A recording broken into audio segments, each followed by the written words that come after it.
Hey everybody, welcome to Squash Talk. I'm Pat, and we are back for part 2 of our discussion last week. Some controversial things we were talking about. I guess controversial. I don't know. I say that, but I don't really know that. And we've got the exact same guys back, the exact same panel, because I felt that was important to continue that discussion. So tonight with us is Steve, Leon, and Brent, and joining us later will be Daniel. So before we get into that, I just want to say I put a video out earlier today where I kind of like, I don't know what the best way to describe it is, but it's like, hey, let's do something different. Let's actually have an outreach. This was all based on Dr. Meldrum being on the Modern Day Debate and actually debating Bigfoot on that channel. And of course, he knocked it out of the park. He represented the phenomena very well. And so it just kind of inspired me to want to reach out myself in whatever capacity that I can to people outside the Bigfoot world, because I don't want to get in this situation where we're chasing our tails. Even like people like us, the more critical thinking side of the Bigfoot world, at whatever percentage that is. But we are here. We are critical thinkers. We are skeptics. We are open-minded, and we're thinkers. So this begins our outreach, because I did post this link into the Skeptical Science group tonight, and hopefully some people there will choose to engage rather than like boot me out of the group. We'll see, but we're gonna offer our best tonight, so welcome to the show, guys. How you doing tonight, Steve, Leon, and Brent? Oh, I'm doing pretty good. I'd probably be a good example for them to actually think about. I'm an engineer. I work with science. I saw something I can't explain a few years ago. I only started to get back into the Bigfoot thing about a year and a half ago. Right. It can be taxing, I know. And we'll get into some of that. But yeah. Leon? Well, I'm kind of like Steve is. The idea that people have to up the game in regards to know how to do critical thinking and actually know what that is, and actually use the scientific method and know what that is and what formulas to use. The channel you were talking about in regards to, what was the debate channel? Modern Day Debate. Yeah, modern. I mean, it's funny watching those debates and stuff, because sometimes you're just shaking your head going, my gosh, the person defending the position and the person who's against the position, sometimes the person who's supposed to be the healthy skeptic is the worst person to have on the bloody panel. And, like Steve, I've seen something that didn't make any sense to me, and I need to, because I deal with the brain a lot in the profession that I do. And I know that the brain opens up people into thinking certain ways, and makes you pretty vulnerable, because you're not your brain, unfortunately. And you're not really in charge of your life as much as you think you are, at least in control of your life as much as you think you are. So it's a great topic to yak about. And a lot of us here have done some pretty good investigating, not just the topic of Sasquatch, but about the people that are in the community and how they believe what they believe and why they believe what they believe, and some of the inability for them to have a healthy, objective positioning when they actually are looking at information and data. So that's what I think on that. Over to you, Brent. Oh, sorry, that way. And Brent. I'm good. Thanks for having me on. That's it. Yeah. Short and sweet. No, I agree with everything that you guys are saying, and yeah, good to be on. Good to talk to you guys and to have these type of discussions with everybody.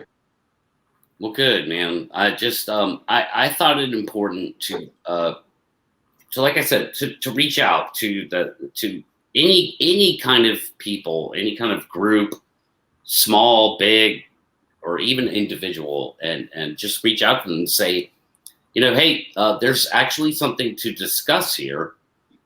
Hear us out. Are you open-minded? Okay, cool. Then here's what we have to say, because the four of us here right now, we realize that the Bigfoot phenomena is 100% real. We're not sure what it is. We think there's a good starting point, So we don't claim to know everything or have like fantastic knowledge, but it's certainly there. And the more professionals that we can get involved in the sort of the discovery process, the better, because we all know there's a lot of amateurs. It's full of amateurs, and that's kind of part of the problem, right? The weekend warriors, amateur, it's a learning process for everybody, because a lot of us don't have the investigation skills needed to fully do a research project that you would do in, like the real world. And, a lot of us just learn what we see on YouTube or what other people have told us. And, so there's a big difference on the reality and what people think is real. Well, and again, watching that debate with Meldrum and that other girl there, I just thought, man, she's missing the whole opportunity of talking to a PhD who knows about tracks and these particular tracks. Tracks are facts. Something has to leave tracks. Humans can leave fake Bigfoot tracks. But when you're talking to somebody like Meldrum, who's kind of the specialist in the area for tracks, and especially in Sasquatch tracks, you can tell there's something out there. I mean, I've come across tracks, and I'm a tracker, so they make no sense to me in regards to any other animal that I've ever seen in the bush, and I've spent a lot of years in the bush. So that's the key part, but it goes back to belief systems as well. I mean, that's why I get into this, because I didn't just come in to look for a Sasquatch. I came in to see what happens to somebody who comes into the Bigfoot scene, and also what happened, what as a system, what kind of people actually are drawn into the system. And when you look at anybody, if you don't have a belief system, your life becomes pretty bleak, and it can get to such a stage of bleakness that you might want to take your own life because you don't have anything solid anymore.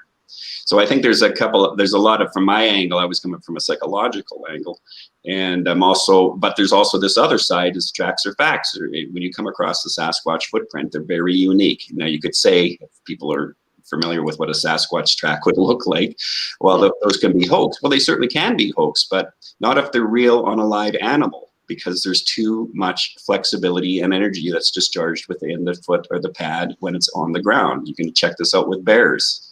You can't, unless a person's carrying 50 different tracks that they change every footprint they make with, well, that's not going to be a Sasquatch. That's going to be somebody, or, that's going to be somebody who's putting, I don't know, some kind of carved kind of something on their foot. But the thing that worries me a little bit in the future is the technology and stuff in regards to people to make feet that are a little more, have a bit more undulation to them when they're walking in the forest. But no one seemed to be that sophisticated yet, but I'm pretty sure that's coming down the pipe pretty soon. I'll be challenged on that when people say, what do you think about these tracks?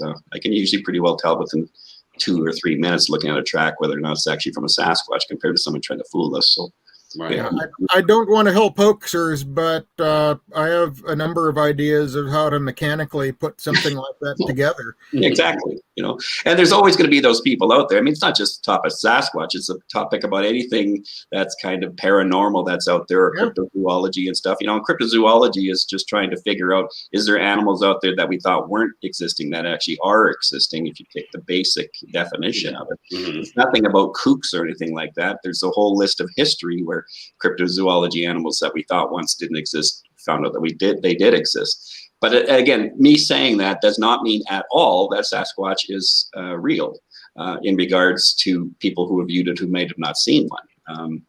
And then it goes into other areas as well when it comes to, I asked Steve the other day if he could come across any accessible journal information about eyewitness reports and how vulnerable those are for people compared to using eyewitness encounters. And it's hard to do that because I can't post that on one of my videos, because the person who would have to have access or have some kind of degree to actually access that data from universities and stuff for academic. They're behind some sort of a paywall, one way or another. Right, and so the general public, you know, and again, it doesn't matter if it's Sasquatch or anything else online that's paranormal or cryptozoology or that kind of stuff. The biggest caution I always warn people about is this bloody priming narrative. I mean, people watching right now have no idea who I am. And I take you out into the bush and I give you a nice priming narrative that this is a Sasquatch and that's a Sasquatch. And look, this is Sasquatch and that's Sasquatch. But what I miss out on is the important thing to show the people at home, the viewer, the reason why it is a Sasquatch. That's the information that you'll find online that's been saturated for the last 15, 20 years of people just making a priming narrative, but no one is explaining it. So no one challenges it. And as this team here is now formulated along with a few other teams that we got going on right now, we start challenging those people and not directly, but we just challenge them with good evidence and solid evidence, good questions, scientific process. And that challenges them in a way, also exposes them that what most of us have followed online has been, we bought it hook, line, and sinker because of the narrative, because people want to find a Sasquatch. Don't do it that way. It's not going to help. Prove it's not a Sasquatch first. Actually, why don't you prove what it actually is? That's what you should be looking at. Where I've been coming into this is I got access to a research area where there is reported activity, frequent ongoing activity. And my approach has been to, first of all, try to reproduce some of the things that they're observing and try to figure out what's causing it. I think that studying the various phenomena and understanding what those phenomena are will lead to what is actually going on out there, even if it happens to be a large hairy hominid in the woods. A lot of what I've heard out there are owls and coyotes and dogs at a nearby housing development. But then I had trees fall down. I had a branch break there, but the swoosh sound when it hit the ground came from over there 5 seconds later. That something seems a little coordinated about that. Well, yeah, there's a million reasons to dismiss certain encounters or certain types of the phenomena, and there's a million reasons to explore. And that's what people don't understand, is that it's not this one size fits all. Oh, you just heard a coyote. Oh, you misidentified a bear. You know, like these simple-minded answers that are actually closed-minded answers. It's like, no, there's actually a lot more going on here. That's why we want to have the discussion with anyone. Fair enough. Yeah, I can keep talking. You want me to keep talking? You guys gonna have to jump in here because I got. Let's welcome Daniel to the show. Hey, Daniel. Hey guys, how you guys doing? Yeah. Yeah. What do you think? Yeah. What do you think, Daniel? Well, just from gathering what you guys were just discussing since I jumped on, you know, people in general, you know, just from observations and what I observe on social media, what people are, you know, claiming and stating out there, you know, I do believe that some of them may not be claiming them intentionally. Mentally, I believe a lot of them really believe what they're claiming. And then the way I look at it, I believe it's because they're not aware or they're simply misinformed. You know, I mean, I say that because I was that kind of person at one time, and maybe a lot of us were. You know, there's a lot of things out there that we hear and experience, and we all want to say Bigfoot. There's Bigfoot. There's big, or whatever other cryptid might be around, you know, that they believe in. And they want to give Bigfoot the credit, you know, for everything they hear, see, and experience. But again, that goes back to neglecting the other known possibilities that I like to talk about often. So being misinformed, you know, or just not aware of what something actually is. Then again, like I said, you know, I also believe that, you know, you do have those out there that don't care, that everything's going to be Bigfoot regardless, because they want to be the big honcho in the Bigfoot community. Like, yeah, I know everything about Bigfoot. I got the most Bigfoot activity in my area, and I've seen it. There's a lot of, what's the word I'm looking for? People with big heads. They got a, big ego. Ego is probably the number one issue in the Bigfoot community. And so there's probably a list of things that we could point at, and, so if that has anything to do with what you guys are discussing, I mean, at least that's what I've gathered, you guys are talking about. Yep. Yeah. So, but at this point, that's pretty much how I look at it, misinformed and just not aware of things, people need to be a little bit more humble and take the time to analyze and study. And like, if I hear a noise out in the woods that sounds a little off compared to what I'm very familiar with all the other known species, if it doesn't sound right, I'm going to remember that sound, and I'm going to think about what closely resembles that sound. And I'm going to go research it. I'm going to jump on YouTube and listen to all the different wildlife sounds, because that's one thing I kind of try to get people to do, especially if the new ones or the younger people. I say, have fun, go on YouTube, do a research. You'd be surprised what you type in there, what might show up, and just take the time and browse through and listen to the sounds, because a lot of people that don't get out in the woods that much, it was a different lifestyle when I was younger. I'm sure it's the same for you guys. You guys probably spend a lot of time out in nature and out in the woods. Unlike the children today, they're all on video games, and or phones or whatever the technology might be today. I didn't have technology when I was a kid. I was riding my bike, playing in the woods, and doing all that stuff. I got familiar with what's out there, So, but yeah, that's my 2 cents on that at the moment. So. Yeah. Well, one of the things that I think is important is if you're not really familiar with the area, when hunting season comes around, go out to your research area, look at the people who are hunting out there, go out and meet them, talk to them. I heard this sound earlier this year, play the sound. And do you have any idea what this is? There are people who live in that area. Yeah. Talk to them. Now, I agree with you. Don't get me wrong. I completely agree with you on that. I have asked questions to other people I've met that, hang out or hike or fish or hunt in my area. I'm always fishing for information from other people. I work my way up there trying to ask questions. But now the thing is with that, the way I'm thinking right off the top of my head, if you play a sound to them and let's entertain the thought that it could be from something that's unknown, but to them, the other person, they may say, "Oh, that's just a this or that." It may sound like something, which is a good thing to consider, but what if they're going to just tell you, what they believe in, as far as if it's something already known, but it might not be. They could also already have the Bigfoot priming, and they're sure Bigfoot's out there. But part of what you need to ask is, okay, how do you know that? What is your understanding? Why do you have that understanding? Have you seen that animal make that sound, or have you heard that sound and then seen that animal come out of that same direction? Right.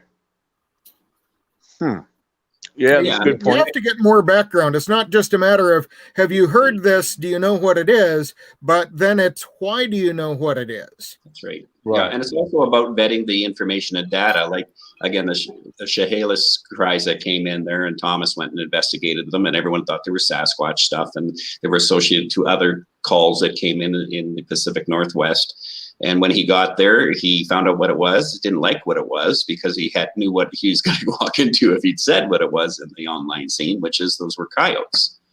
And talking to Thomas, they said, "Yeah, I heard those same sounds, and they were coyotes." That's 10 years after he had his experience. And how people look at you as and again, this isn't just about the Bigfoot scene; it's about the human condition in any topic. If a person believes what they want to believe, and it turns into a belief system, which isn't objective. A belief system is from inside out, which means it's subjective. And so what ends up happening is they will defend it to the end, and it's not helping out in regards to this topic. And I spend a lot of my times, like Pat, when you were talking about all the interviews I did last week regarding the Slocan Bigfoot Sasquatch sighting, and having to go in there after Matt Moneymaker's claim is these are the best Sasquatch tracks of 2020. Well, he doesn't show up to the site, doesn't look at the site, makes a huge declaration like that because he's a public figure that's on TV and does all these Bigfoot TV shows. People just trust him because they have trusting regulators, that they believe what he's saying is to be factual. And you hear the comments of people saying, that's fantastic, that's great. Well, then our team goes up and takes a look at it. We excavate the snow tracks, and they're not Sasquatch at all. They're 100% moose. Now, is that embarrassing? Well, it'd be embarrassing if I was the one making the declaration saying these are the best Sasquatch tracks of 2020, and then go should be. They should be, right? But the key part is, and when you're collecting data, and I don't care if you use the scientific method, and scientists will have a frustration with this as well, because they have to do the same thing. You do the cascade effect, where you've spent a lot of time, finances, and money. You've notified other colleagues about what you believe is your hypothesis or your suspicions are these dots seem to connect that this data is means this, and then later on you find out you're totally wrong. You have to bend the knee to the person who shows you why you're totally wrong. And the idea of, we've been saturated for 15 to 20 years in regards to a cultural concept of what we believe Sasquatch is, but no one's ever vetted. A lot of the information's not been vetted and made solid. And Vaughn gave a good question here. I don't know if it's still available for you to pull up here, Pat, but his suggestion in the comment was, how will we know when we have good evidence that we can stand on? When we can track them. That's how, in my opinion, that's how we will know them. Tracks are facts. Like you were saying, Daniel, the problem with a lot of us is we're not familiar with the bush anymore in our culture. We're not like 100 years ago. We're certainly not like from the 40s, 30s, 40s, and 50s. Yeah, that's the question right there. And it's a good question. The bottom line is we will be here, and this is the big thing about going up and viewing those tracks in the claim. The systemic problem on the online scene regarding the Bigfoot community is we're not vetting the data with a higher standard than what needs to be done. So no wonder people think that either you're a nut job or you're crazy, because by the time they get maybe plugged into the right people, and we've talked about this before, it's taken me 5 years to come across the right people to talk to, the academics that know there's something out there. I don't have a coffee with Sasquatch every day. I just know that there's definitely something in there, and the academics tell us there's something out there. Yeah. So that's what we know for right now. And the idea about being citizen researchers, which is a lot of Bigfoot people in the community would like to view themselves as, well, if you're going to be a citizen researcher, you need to contact academics to ask them, what is that and what do you need from us? Have the academics direct you to where to go, how to go about doing it, and collect the correct information about it. So, but again, the online saturation of most people's introduction to this is usually YouTube or some kind of online process. And the problem with that is before they find us, they're going through 100 of the other channels, which are these, again, declarational priming of the brain, which makes them have a biasness to their position, because they don't vet the information, because they have trusting regulators that they're hoping, because they're interested in Sasquatch, like most people would be about any topic. I'm supposing if you're going online to look about knitting because you love to knit, make sweaters out of knitting, that you're going to trust the person teaching you about knitting, that they know what they're talking about. And later on, you'll find out that you tried their techniques and the sweater you were knitting turns into be nothing in the shape of a sweater whatsoever. That is very reflecting for you. So you check out another knitting channel and the same thing happens to you there. You check out another 50 of those channels and the same things happen there. And you realize none of these people know about knitting. None of these people know about what they're talking about. But yet there's this other side of it where there are things that are pointing, there's something wandering the bush out there. And there's enough people who have seen it that are genuine people. Including police officers and encounters when you go through that data, that there's definitely seems to be something out there. Eyewitness stuff, I don't put a lot of stake in it unless I can really assist a person to help me understand what they're seeing, to see whether or not they actually visually saw what they saw. Or for instance, again, this particular sighting, remember Matt was commenting on one of his posts. He said, well, the witnesses said they saw a Sasquatch. Well, when we went and interviewed the witnesses, that's not what they said. The witnesses said, both witnesses said they thought it was a bear. So Matt wanted them to have seen a Sasquatch, and so they reported they saw a Sasquatch. Well, I think what they did was they reported that they saw a bear, but he didn't like the answer for that. And I think he responded back, well, the witnesses said they saw a Sasquatch to defend his position. But the witnesses were very sincere, which were great, and they were very honest, and they were very flexible with what their perception was in regards to what they were looking at. So they were taking more an objective approach than what Matt was. And again, it seems like Matt was just using that their encounter to create a sensation. So he, because it's no coincidence that Finding Bigfoot was about ready to, come back out with their single episode. So I'm sure, promotion. Yeah, I'm sure that didn't have any part to do with his thing. And I'm sure you've heard the phrase that the truth can circle the world or a lie will circle the world before the truth has a chance to get its boots on. And it's the same situation. He can go ahead and make that declaration of, hey, these are the best. And when it gets fact checked on him, he doesn't have to walk it back or anything, because less people are going to hear what you're talking about versus what he's actually talking about. Well, but actually he can walk it back. He did walk it back. He just deleted it off social media. So that never happened. Well, exactly. And with YouTube, with the YouTube, how people come in, and have YouTube as a resource for how to research Bigfoot. It's unfortunate that YouTube has their algorithms. And if a lot of these popular people on YouTube, they post videos like every other day, which is what YouTube really kind of wants. So those channels get promoted more as far as recommendations and stuff, because they're more aligned with what YouTube wants from a channel as far as producing fresh new content that people will watch. Yeah, the saturation and by all means, like I guess the greater point here for anybody watching now who's a true skeptic, who's outside the Bigfoot world and just kind of goes poo-poos on it, is that there's another element to what's going on here. There's an actual phenomenon, 100%. It's not just bumpkins, making up stories or misidentifying bears, which I don't know. That would be kind of a weird phenomenon in of itself. But regardless, there's an actual element that understands that there's something going on here, and we're dealing with it inside of that world, inside the Bigfoot bubble ourselves. And I just think it's important to know that's actually happening in what I keep calling the Bigfoot world. I don't know what else to call it. I mean, if you guys have a better nomenclature, I'm all for it. I kind of actually use that. Samuel had a comment here that I liked and that I'd like to speak to just a little bit. Sure. You can look at it as two camps, the flesh and blood and the paranormal. But my observation is what I saw and certainly what I encountered. I didn't really see anything in the car when my car got shoved to the side while I was in it. But whatever moved the car, I'm pretty sure was a real physical being. I felt its influence in the world around me. But I also observe that there are people who experience things that are certainly more paranormal, and that just tells me that there are multiple things going on. So to me, the flesh and blood creature, that's Sasquatch.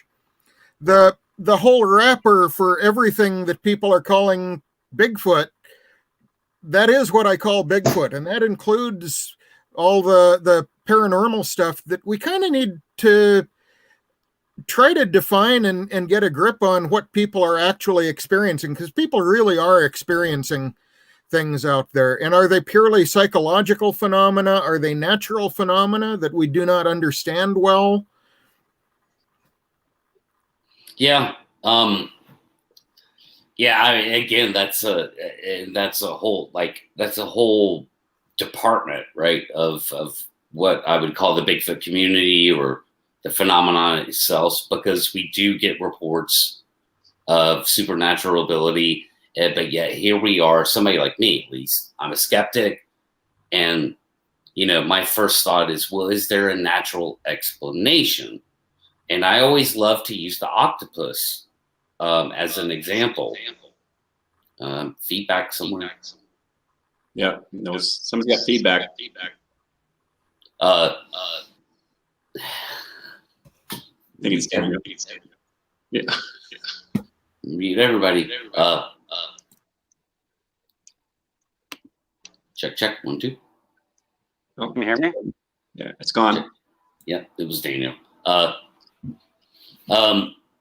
like to use the octopus as an example because if I'm under the belief. Okay, somebody figure it out.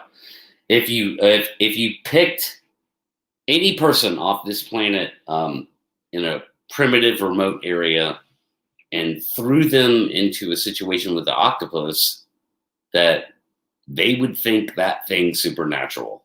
Like if they had no knowledge of an octopus, never seen one on TV or anything like that, I think that would be a very powerful thing. They would interpret it as supernatural, maybe even godlike. Like if you go far back enough in history. Well, they view it like paranormal. It's a shapeshifter, right? It seems to be able to disappear. It could go into a portal now, meaning that it would blend into the environment, so it looked like it's gone somewhere, right? And yeah, you would see it that way. And I like using that analogy. I mean, if we were living right now, we would have the internet 500 years ago, and we saw these spirits underneath the ship as we're sailing in a galleon, say, and they're 6 to 7 feet long of plasma energy going underneath the boat, we would suspect, or our belief system would spiritualize that thing, because you're not your brain. Your brain's trying to process something it has no context for. So it goes on to that must be a spirit, or that must be a ghost from Davy Jones's locker. But today, in modern day, if we took you out to the West Coast and we were out kayaking in the middle of the night, we would come across the same visual. But today, because of science, we understand that it has nothing to do with the spirits or anything. It has to do with bioluminescence from bacteria, that when things go through it, like a nice 6 to 7 foot long seal or porpoise, it lights up underneath the boat. And that's going to scare the spookiness out of me if I was around again 500 years ago and I believed in this style of magical world that we live in, because we didn't have science solid back then, nor were we academically educated to know what we're talking about. And the literacy rate to understanding stuff was much lower than it is today. So I think that's it doesn't matter what we're talking about. It doesn't matter what a person believes. It doesn't matter. Like, I'm dealing with a lot. I just told you guys I was just undercover for 3.5 months in a cult, a Christian cult. And the whole thing about being undercover in that whole thing, I had to wait to find out how long it would take before people recognized me as the other before I exited, because the belief system can sniff out things. And it's kind of like when you're in the Bigfoot community, if you don't follow the rules, if you don't sound the same way we sound, and we don't talk the same way, then we become the other. So critical thinking is viewed as criticizing. Objective thinking, right, are closed-minded. None of those in scientific method are talking about it that way at all. And Steve can speak about this a bit more too. But the idea of when you're looking at any kind of information, the idea that if you let the academics say be in control of it, well, then they can manipulate the data. I mean, I'm from Canada. The academics I know that are PhD and doctor level people, they're not that way. They may come against me in regards to some ideas, but they're flexible enough, even though they might have to bend the knee and they won't want to, including myself. I don't like bending the knee when I'm wrong, especially if I've invested a lot of time in stuff, especially if I worked on a video 3 times and edited it for over 40 hours and find out the last thing I posted was I have to correct it again. I don't want to correct it again. I want to be right because I'm frustrated with all the time and energy I spent into it, but I have to do that. And again, the Bigfoot online community, I'm not speaking directly as a criticism to it. It's about, we're here to figure out what we can do to move this whole thing forward. Agreed. If we don't change what we're doing, everybody who is the skeptics who might be checking in from the other platforms that are skeptics, they have every right to come after us. Everyone has the right. If it's solid evidence, it stands. That's the other thing. If we have solid evidence, it stands. If there's a skeptic watching right now on one of the other channels, viewing in, and I took you out and I showed you Sasquatch tracks, you get to be the skeptic. We bring a skeptic with us every time we're investigating stuff because we want the skeptic. We want them to help us not get sucked into a priming of our own brain of hoping it's a Sasquatch. Yeah. When we come across a trackway, especially if this so-called trackway we investigated was solid, we would have followed them for miles. We'd be able to follow where they came from, where they ended up, where they bedded down. That would have gave us all the good, solid evidence that most academics would appreciate. Yeah, they're not dumb apes. Obviously, this is 2021. We have chimpanzees, we have gorillas, we have orangutans. This is not like that. They are not like that. Well, I don't know if they are or not, other than that I know that all primates are pretty brilliant at what they do. They just do it differently. So what are we dealing with? I don't know what we're dealing with. I know that they don't seem to have culture. People could say they have culture, or like Carrie mentioned one time, I know that they eat this and they don't eat that. Well, again, it goes back to Patrick's comment, is how do you know that? Did you see them do that? Right. Did you see them make that? Did you see, like, how do you know that? That's the information we don't have. Any other species we have. Well, I just know that we don't have one in a zoo. So that, to me, that almost automatically separates them into a different category of what we call dumb apes, you know? Well, maybe not. Go ahead. I mean, yeah. I'm just going to make a quick mention. I mean, technically, yeah, as humans, you know, we have rights and everything. But what's to say that, you know, hey, just because gorillas and chimpanzees are in zoos, what if the tables were turned like Planet of the Apes? What if we were in, you know, but not even that. I know I'm just kind of being silly on that. But, I mean, we get captured, you know, in war. There's prisoners of war. I mean, does that make those people stupid because they got captured and got put in caves? I mean, thing is, yeah, what I'm trying to get at is you can't underestimate, you know, anything really, any situation, because I believe if Bigfoot was, you know, cornered by the wrong people, if they had the gear, if, you know, I'm sure it could be done. I don't see that being impossible. But who's doing that? I mean, there are groups that are trying to, and we see the level of success that they've had so far. Zero. Right. And I don't think that, you know, if you're dealing with people aren't, it's not that people aren't intelligent. They're stuck with the data that you provide them. So if I'm teaching a class or a course on something, most people are not going to know what I know in my head. So does that mean they're not intelligent? No, my part as an educator is to assist people to have a systematic structure of building on factual things and concepts and ideas so that they understand personally from the inside out what I'm trying to educate them about. That's the resources that is not happening online. We just have priming of the narrative. And I'll keep hammering on this because I don't care anymore what people want to say about me. The bottom line is either you want to know what you're looking at and why it is that way so that you can be solid about what you're doing. Because it's not just this idea. It's not about the topic of Sasquatch. It is about the topic of Sasquatch, but it's a topic about believing in anything. If you don't have the capacity to have a systematic way of understanding how to believe and understand how to end at the end result of what we're trying to, facts and truth about ourselves, then your psychological state is going to be unstable because it's fractured or it's split. And so when I'm dealing with people in my office that have wrong belief system, especially if they're on the spectrum in some form of way, the last thing you do is you don't go into agreeing with them regarding to their delusional thinking, because that is going to cause more harm than help for them. You have to assist them to understand why what they're believing isn't correct, but you have to assist them from the inside out so that they formulate a structured capacity in their neural net pathway, and they're also in their emotional, psychological, physical insides of what makes them solid, especially if they come out of traumatic experiences in the past, because that has all been fractured and it's all been impacted. Yes. Past history and events. And I'm sorry, I'm going to pull this out a little bit more.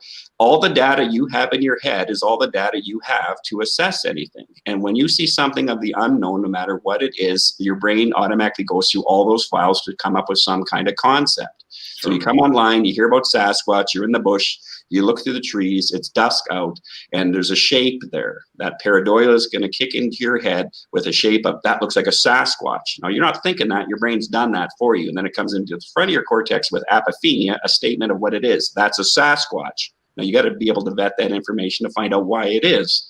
So what you do, next day, you go out, you see if there's any tracks there. You take pictures of the area. And as Thomas said before, which I 100% agree with him, if you have to explain the picture or the video, it's not good enough evidence. You might have even seen a Sasquatch, but to show a picture and then have to explain it is not good enough evidence. Well, with that being said, also, with that perception of, I'll call it perception of deception, so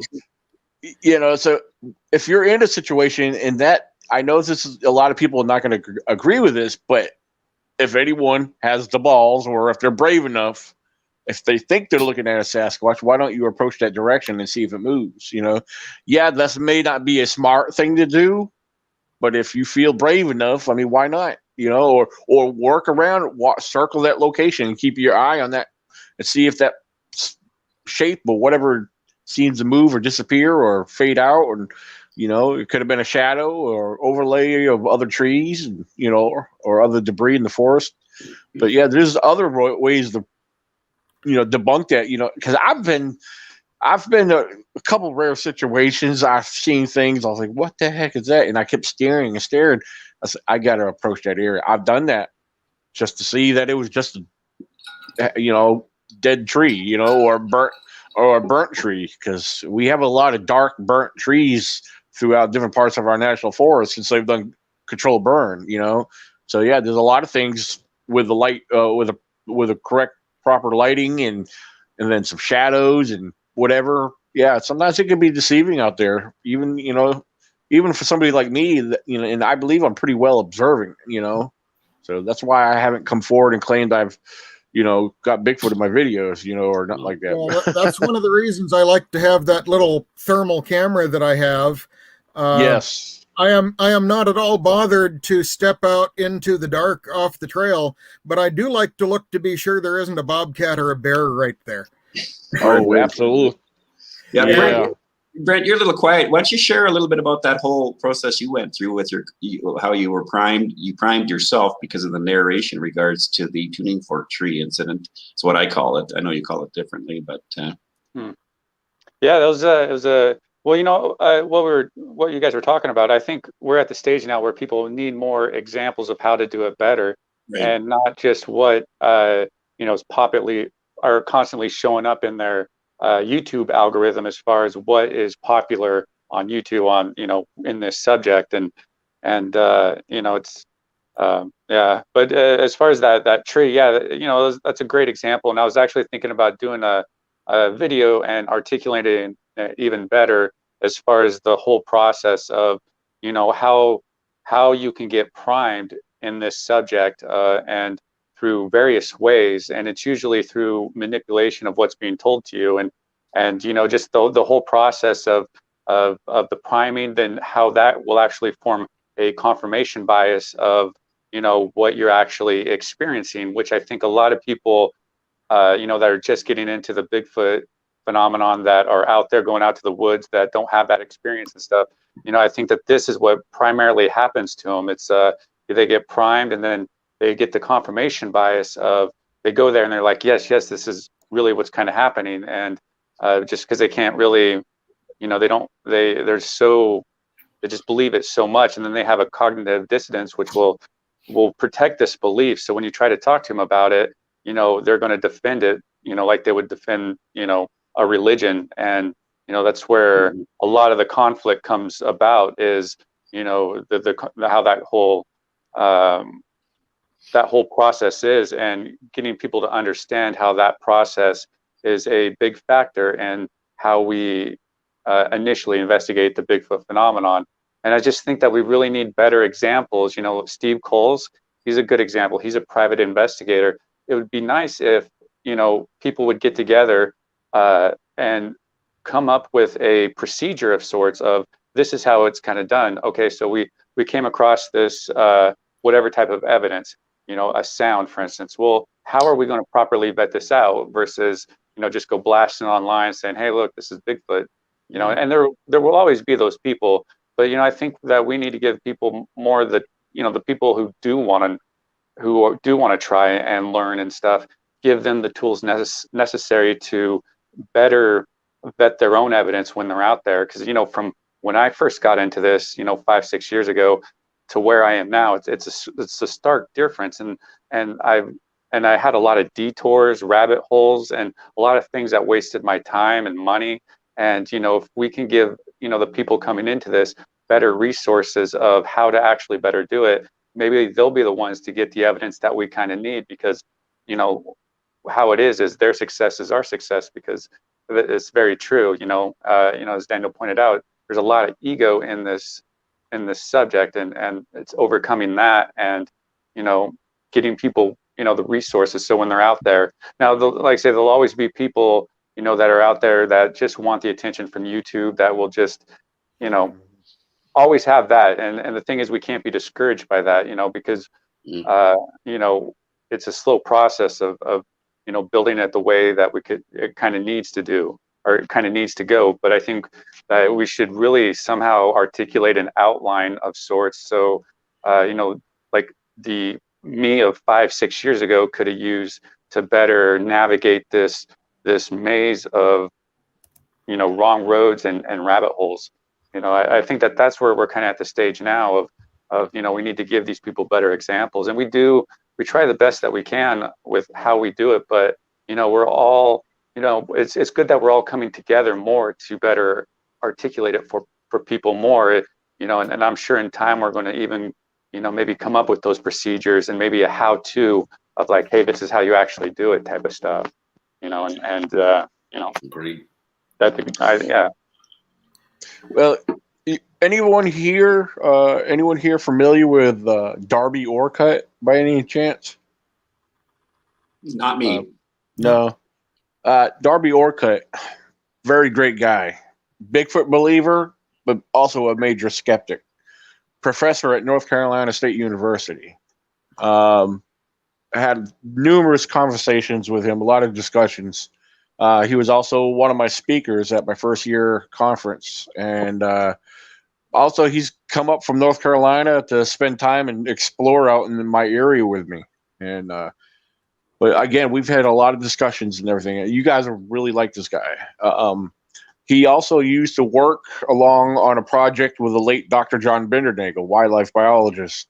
And I know you guys know who he is, right? And well, and it wasn't just the two of them. There was others involved with this kind of a private down low project.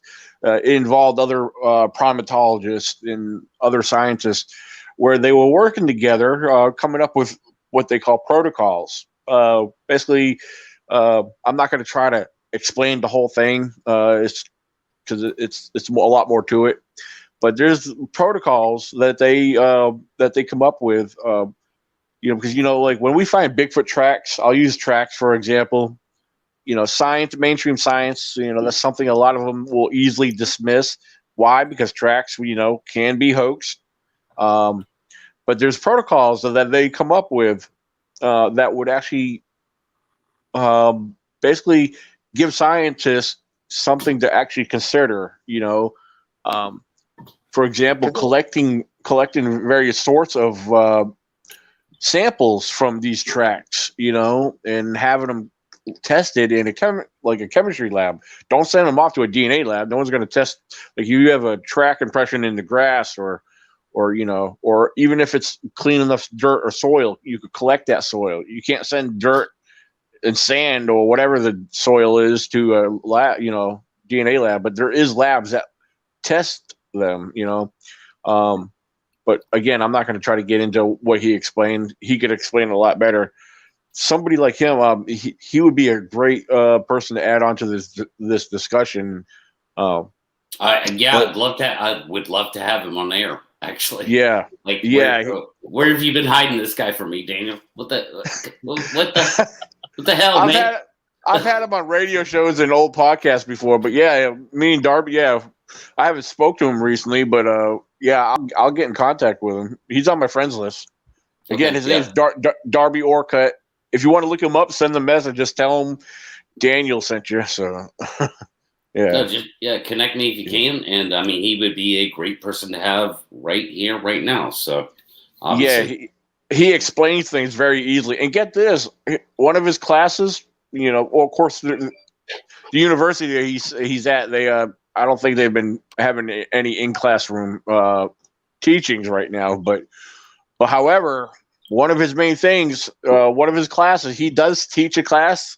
It's very scientific and very objective, but it focuses on Sasquatch. It's cool. Yeah, so you don't get to hear about something like that in a university. So, but his students are very engaged with the whole thing because again, they look at different things scientifically and objective and considering the possibility and so. But again, Darby does believe, but yet he's very extremely skeptic on a lot of it. So. But I was very impressed when he came out to the and explored out in my area. I'm skeptical. Yeah. Well, you come up here. We're all skeptical. That's why we're here. Exactly. Well, we're skeptical to a point because the problem is we've all seen just a avalanche of just not appropriate information that's been shared online that's not helping anybody at all. Agreed. Most of us have gone through all of that information. That's how we know it's not helping people at all because it hasn't helped us at all. And so does it get YouTube clicks?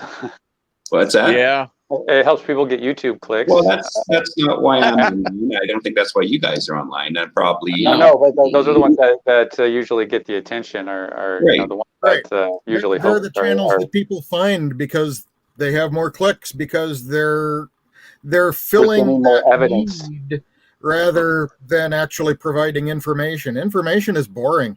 Yeah. Well, and it goes back to what we were talking about before about the priming. I mean, you come online, you're looking for any topic. What you're going to look for is somebody who has the most subscribers and the most views, because that works really nice with your brain, because your brain likes numbers, because numbers tell that there's value. And if there's value, because there's a lot of views and a lot of subscribers, there must be factual truth there. Not necessarily at all. No, you're right.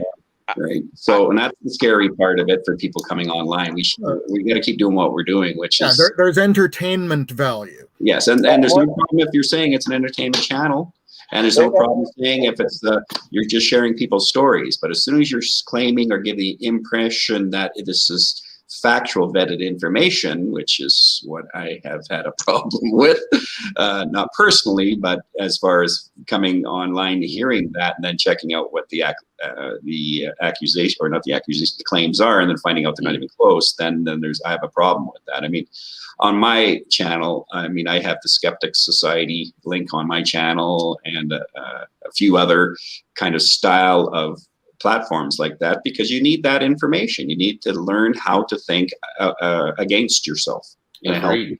So, agreed. And that's thanks for saying that, Leon. Like, I don't think I could say it any better. You need to learn how to think. And here we are. We're in the Bigfoot world. We're those kinds of thinkers, and we're actually trying to teach people how to think, or at least show them how to think. And I think that would blow a lot of people's minds. Like, what? There are guys in the Bigfoot world that are doing that, and that they talk like this, which is why I'm trying to give make that connection, that outreach of that video I made earlier. Well, again, they have every right to be skeptics. Why would they have a right to be skeptics? I agree. We've been in it for 5 years. Honestly, you have a personal responsibility to be a skeptic so you don't fool yourself. Yep. Exactly. It is. Yep. But I mean, I think it comes down to helping these, giving them the good resources, and I don't know how best to or how best to that should be presented to all the people, or the people that you want to try and get this message to. Is it I have a visual? playlist in my YouTube channel. I have a playlist that they may not be the best, but there's some pretty good videos talking about how the brain responds in things like conspiratorial thinking. Yeah. So why is conspiratorial thinking addictive? Because it really is addictive. Your brain gets addicted to the chemicals that are making you feel good when you get an idea that you believe to be true, and then you seek out circles that reinforce that idea and make it feel even better, and you keep getting those drugs built up, and they're made in your own brain. Yeah. And I think that the thing about what you did, Brent, regards to the tuning fork incident is that you had courage to step out of it. Instead of looking for Sasquatch, you went from that brain set to what is making the sound. Yeah, it was literally an overnight switch. When I was talking to Stephen Stroyford of Bigfoot Books, he was really kind of helped getting rid of all the priming and confirmation bias that I've collected over the years. Really? After that point, it was I hated the dude like before, but I started talking to him privately, and just because I knew that there was some truth, and he was right with some of the stuff he was saying, and that a lot of the issue was kind of me, with how I wasn't properly actually investigating this particular tree. And so the exact words he said to me was, don't go out and try to prove what's underneath there, just go find out. And that there for me just was a switch in my brain that just cleared out everything. And and that's when I actually restarted my investigation, which I always encourage anybody who has been in this for years or just getting into it to just restart your investigation from scratch, because I was able to not only figure that tree out, but to also vet out a lot of the stuff that I thought was Bigfoot experience, and so it really helped me get to a better place of understanding what I'm experiencing out in the woods, because that's what it's all about, is really, really fully understanding what we're experiencing out there, so we have the most realist of experience, and we're not fooling ourselves. Because with the experience with that tree, I fooled myself believing that, and there's a lot of people who have believed that for years and was fooled by it, because it was a pretty popular story, popular pieces of evidence and stuff that that Brian Sykes was involved with, David Ellis, Adam Davies, all these different people, and all these people bought into the priming effect of what was being presented, with how she was able to present it in such a way that didn't allow for a proper investigation to happen. It was just a long story with that. But with something like that, it was one of the best experiences that I could have had in this subject. It was at the time I didn't really think that, because when you speak up about something like this, you get a lot of people that don't like what you're saying. They I was I had a lot of bad stuff. Defenders of the truth. Yeah. They were enablers, and even after it came out that this was all a hoax, even as little as when I made a video last summer talking about my mistakes and the whole priming confirmation, I was attacked again by that it was such a bad thing that I came out about this information. The first podcast that I did, it was the Fortean Slip. It was called the Bigfoot Tree Madness, I think it was. It was from like a couple of years ago. It was the very first podcast I've ever done, and and I thought, hey, this is cool. I'm presenting something that we thought was real, and it ended up not being real, and these are the facts with it. But it didn't go that way. because the host of the show, they didn't even really fully understand what I was presenting. They, thought I was an asshole, that I was a douchebag for speaking out against somebody that was so well liked in the Bigfoot community, that to this point, or to this day, that people are still friends with her, even though she lied to everybody and did a lot of nefarious things to protect that lie, which is one of the reasons why I spoke up, because some of the stuff that she was doing to protect this lie was very devastating to could be very devastating, like especially when you start having all this slander, libel, presented online, and I think that that's kind of what the problem is now, is we don't really have the opportunity to speak up against a lot of these people, because you got to deal with all these enablers that are going to protect that Bigfoot narrative and stuff.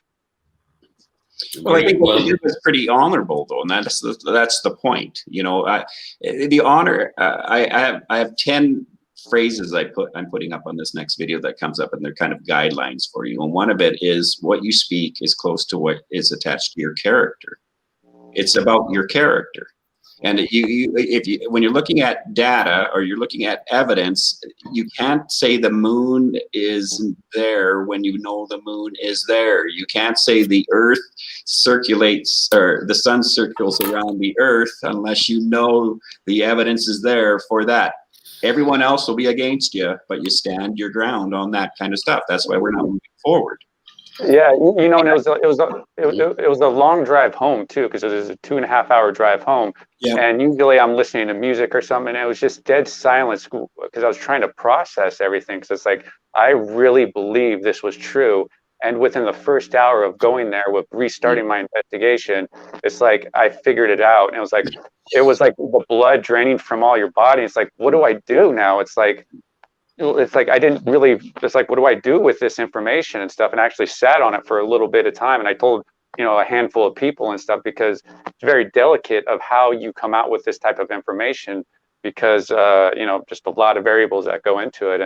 But it was a really good example that I'm going to, maybe do a video to help better explain my experience, not so much as a hit piece, so to speak, but something that better explains my experience from start to finish, because I think it's a very valuable lesson for people to use as an example of how it happens. It happened to me, and I'm okay with admitting I was wrong and all that, I'm fine with that. It's just, hey, I was wrong. At least we found out what was right and stuff. And so I think it's an interesting journey that I took through it. And, just the longer and longer I have to think about it, the more and more, and talking with you guys, and the more and more I'm able to probably create a better understanding. So maybe it could be used as an example that people can really understand how the priming, confirmation bias, the cognitive dissonance, and how this whole process works in it.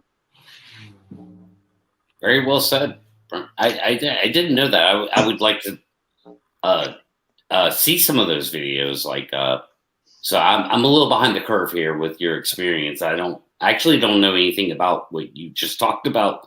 I just kind of absorbed it as you were saying it. Yeah, it's something that you got to use kid gloves, and the further and further I am away from the, coming out about what actually happened, the easier it is to talk about it, because it's really hard to talk about it, because it's such a polarizing thing that some people wouldn't even touch it. Like, they wouldn't even comment on it because of the backlash that they would get. And it was such a popular person, and still is, and stuff. So it's but they were wrong.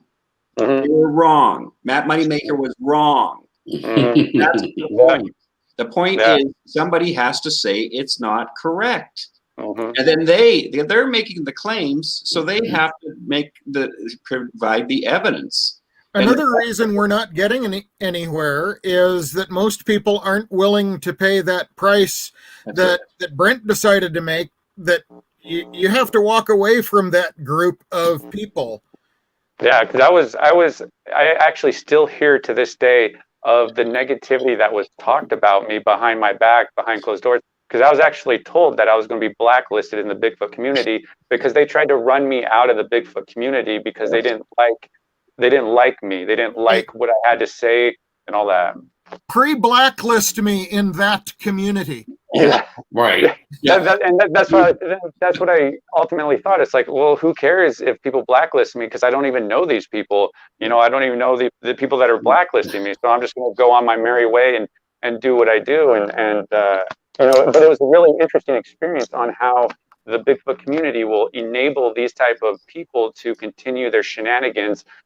You know, just for whatever reasons. You know, other people that were associated with that hoax also were benefiting it in various ways, as far as getting attention from it, or, you know, just being a part of it. You know, it's a man, there's just so much to cover just in all that stuff right there. Well, But as far as it's a good example too of how, when things get politicalized, truth doesn't come forth. And people will stay in that, you know, it took a long time for Galileo to prove what he was proving, that he knew.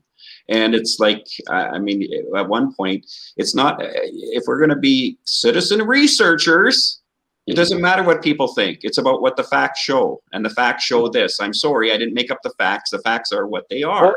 Well, here's the interesting thing, though. So we have the facts on it, and she hasn't actually responded to any of this, right? And that's the thing, is she's just kind of laying low. And, you know, I'm starting to hear with people coming at me, is that there's going to be a resurgence of this. She was apparently at a conference last year up at that tree, you know, because people are still exploiting it.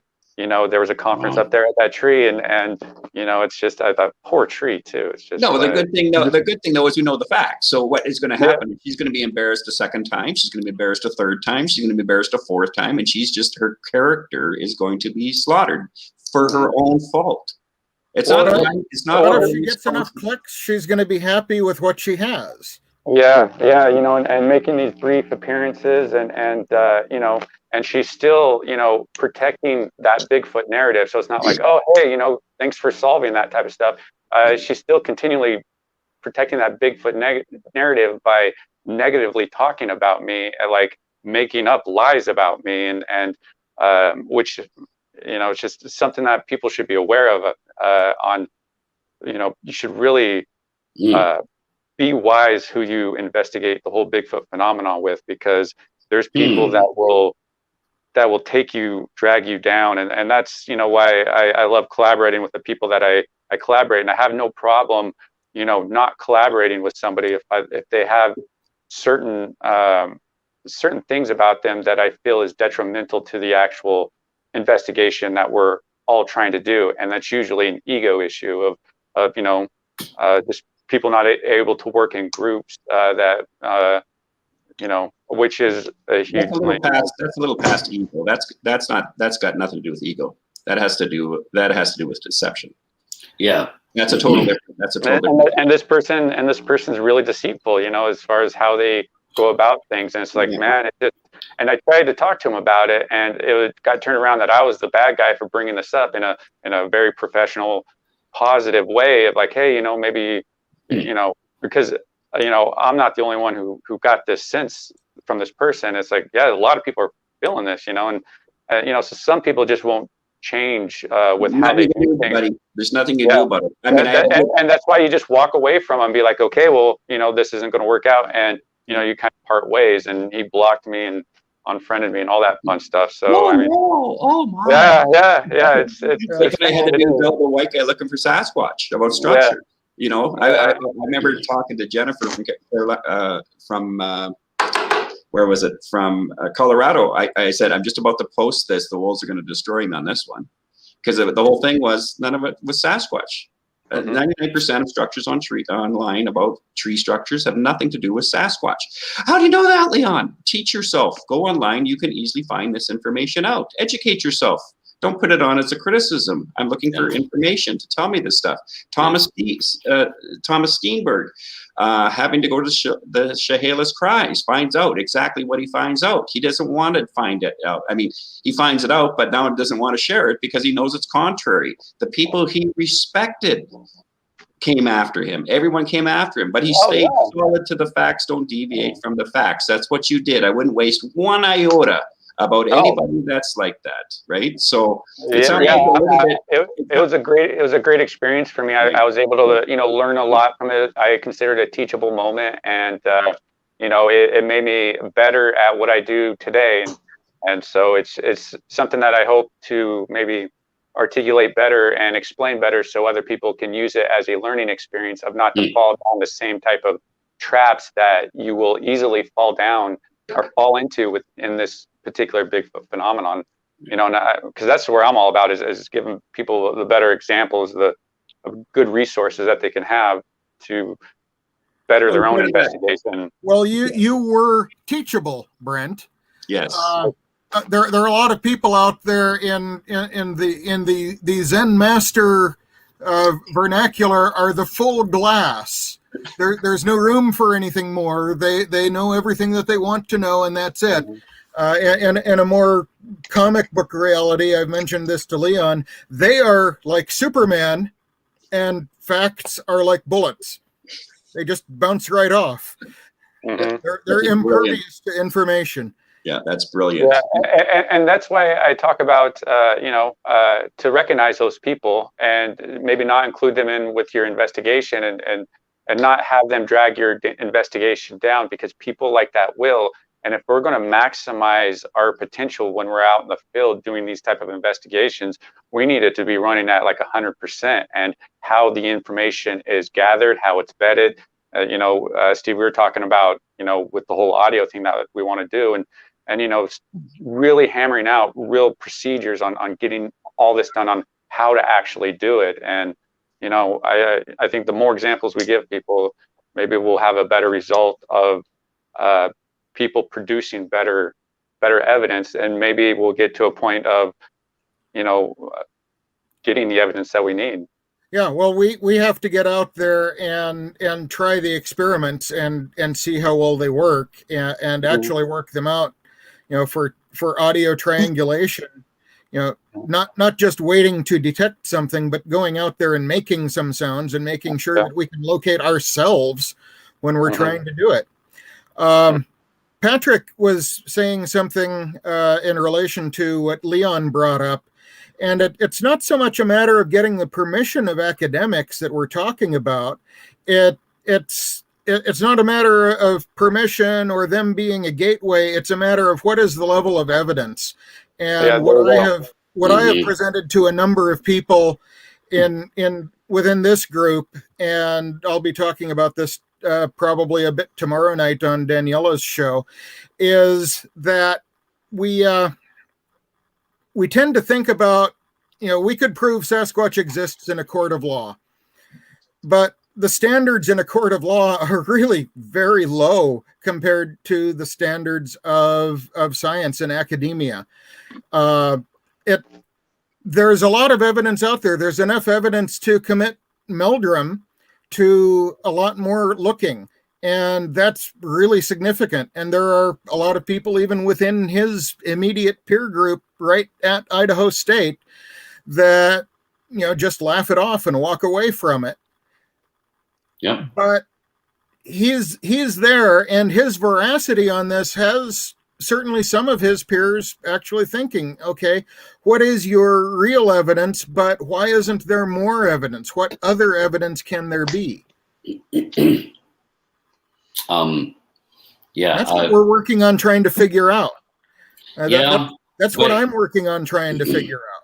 It always comes down to, doesn't it, like with the evidence, like science and skeptical people, they want a specimen.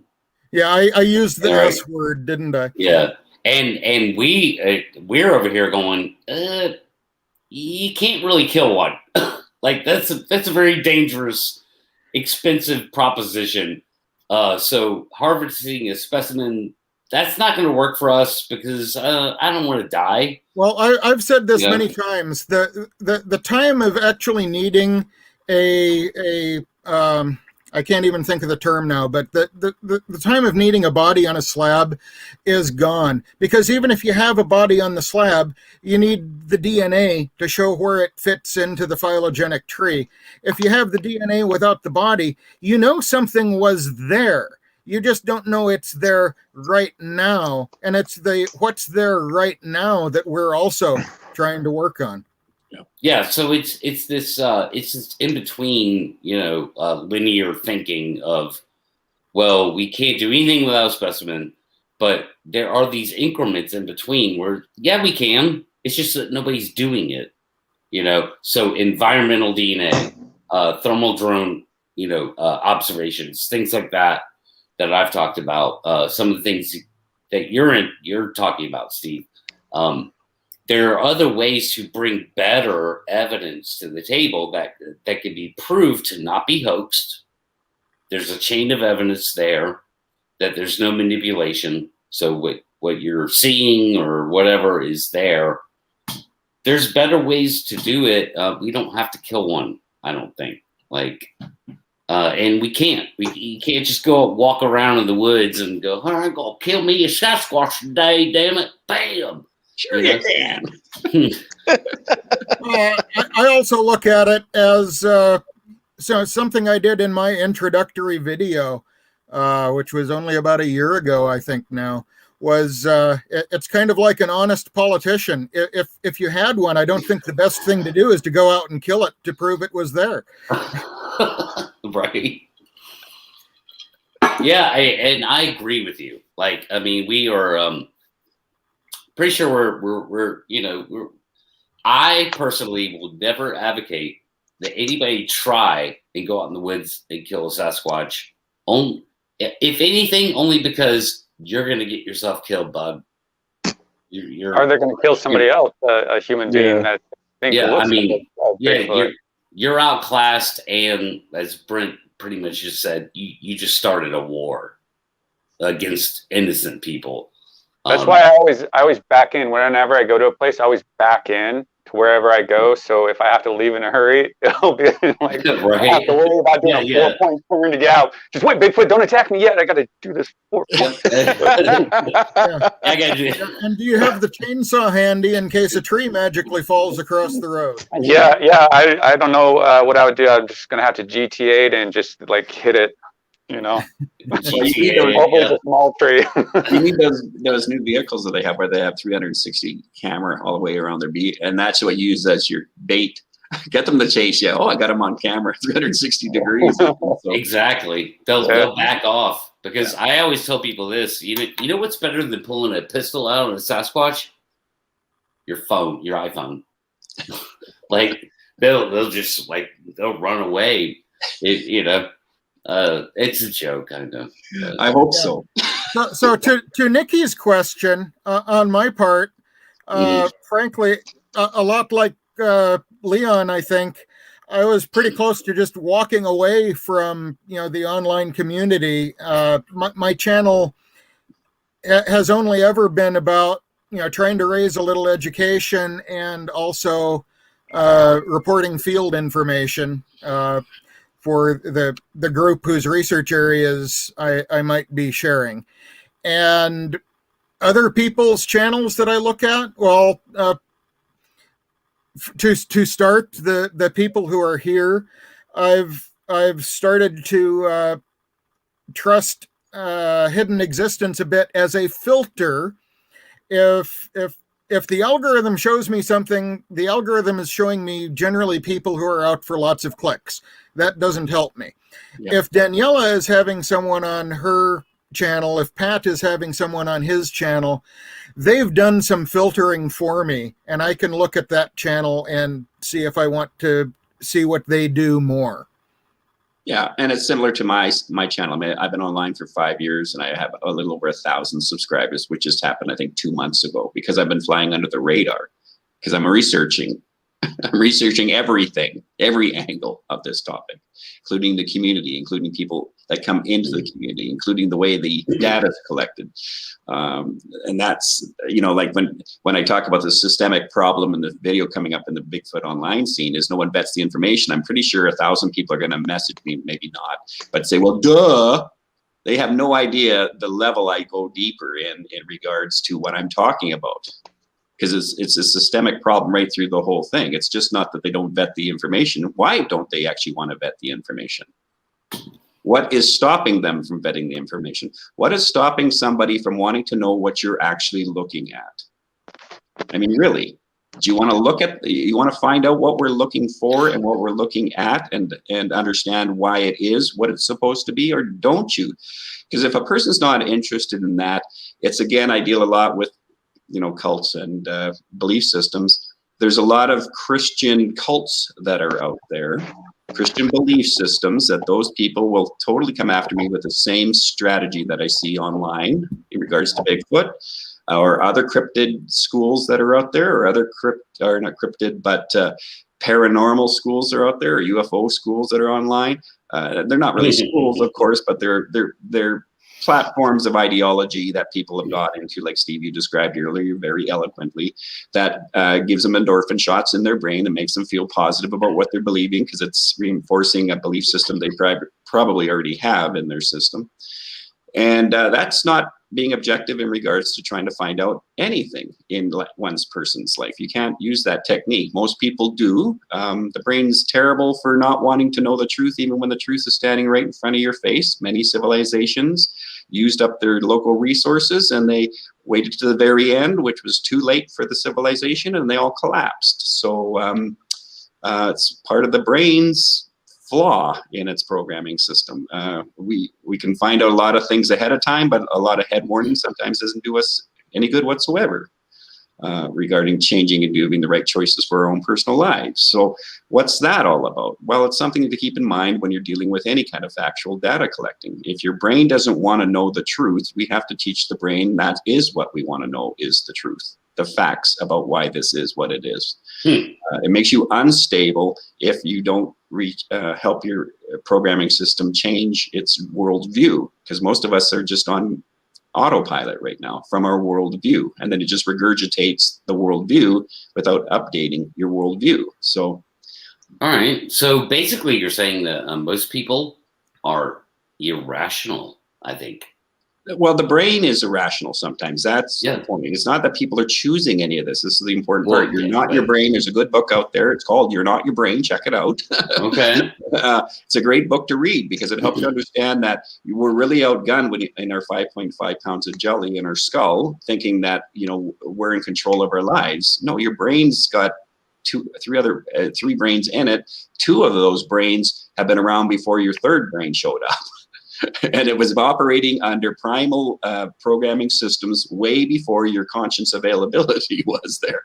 Yeah. And those other two brains are a lot faster. Yes, and they're not connected to each other. So it causes a lot of dynamics that people should be just curious about. I mean, illusionists use it all the time against their audiences, and we love it, right? So there's nothing to be afraid of.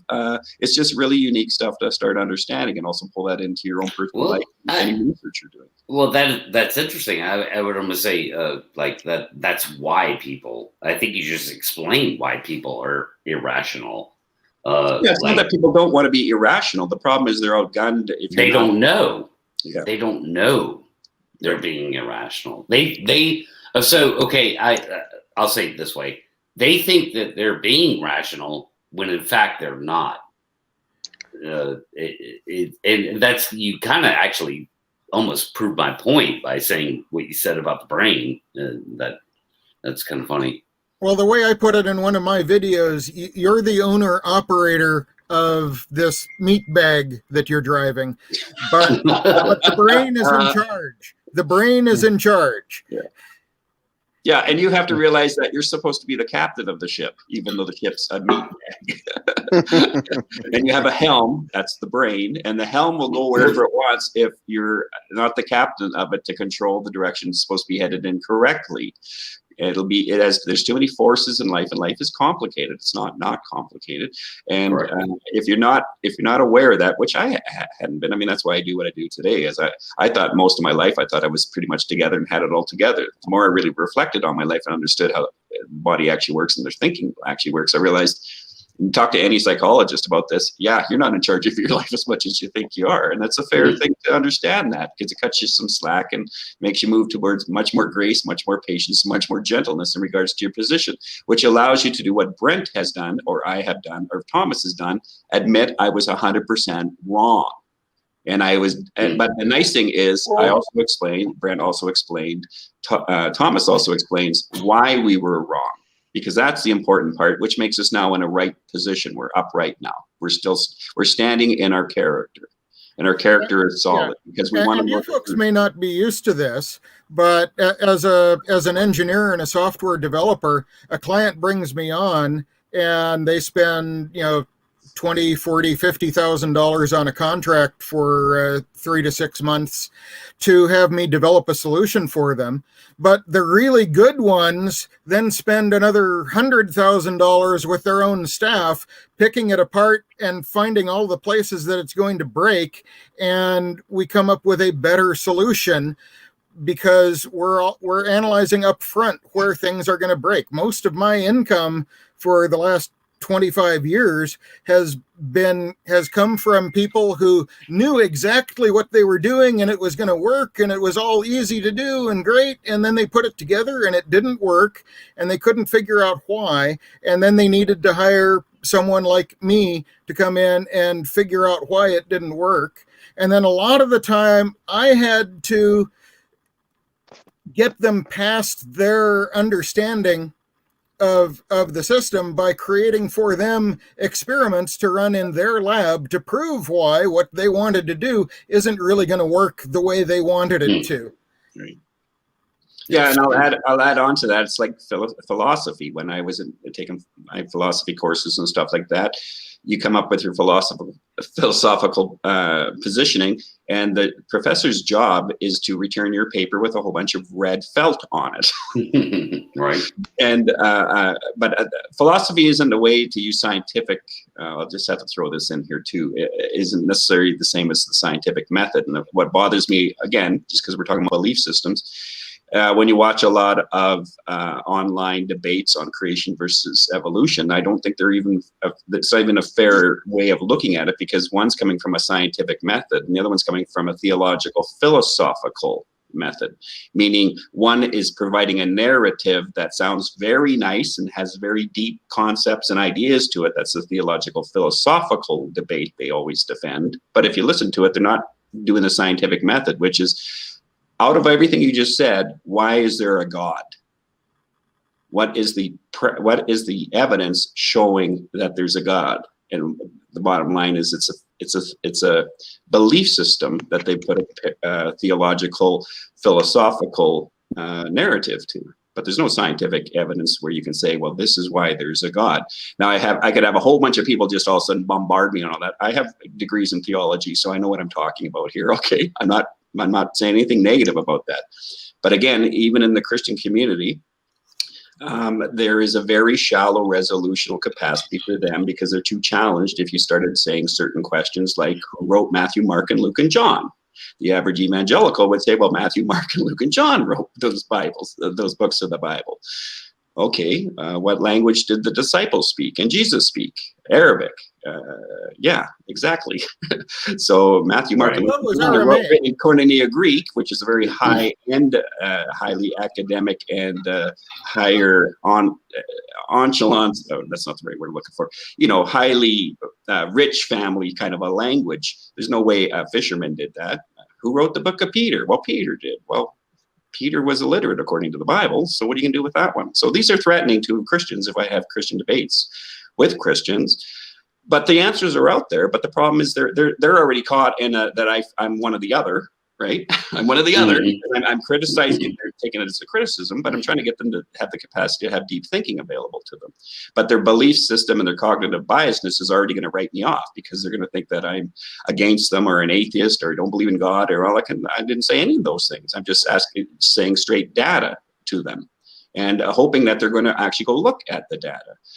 Which Christian belief system as a faith you're going to follow? There's over 30,000 different denominations out there. So which one has the right one? Yours? There's confirmation bias for you. Well, so that's interesting, Leon, and I'd be happy to help you if you want to have a debate about that on modern day debate. I'd love to see. Well, that's why I get that. Yeah, that's why I get frustrated listening to some of the debate people on there. I'm just thinking, you're just using theological rhetoric and philosophical mumbo jumbo. You're not getting to the actual facts of what it's actually saying. I mean, it's not. I get it. It's intimidating and scary to people when you're plucking the belief system that they've held true and their family has held true for a lifetime. Sure.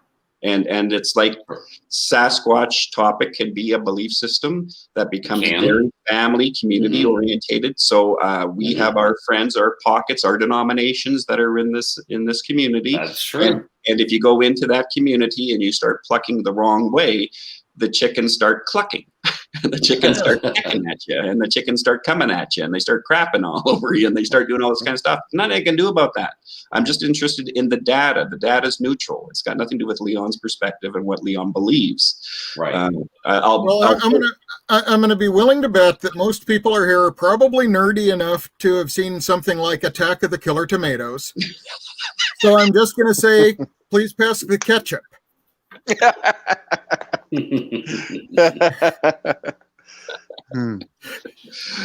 Oh my, yeah. So I mean, that's the thing that I like to keep evolving. What we've been trying to do online for the last year and a half or so, which is coming. It's definitely starting to shape. And I think it was Nikki, you asked the question, which channels do you watch? I don't know if it's the channels as much as it's finding the right people, Nikki. It's tough. I found like 5 years it's taken me to find the right people, and I've been looking for the right people, and the right people have a certain way of being able to be fair about what they're thinking, admit when they're wrong, not trying to say with certainly declarations.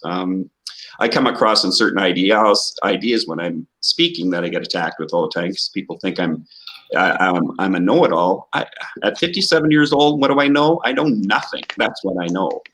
And I know certain things that are a little more truer than other things are. I'll say that. That's pretty safe for me to say. Right. But there's definitely something where there's evidence where if I showed anybody here on the panel, they'd all come up with the same conclusion.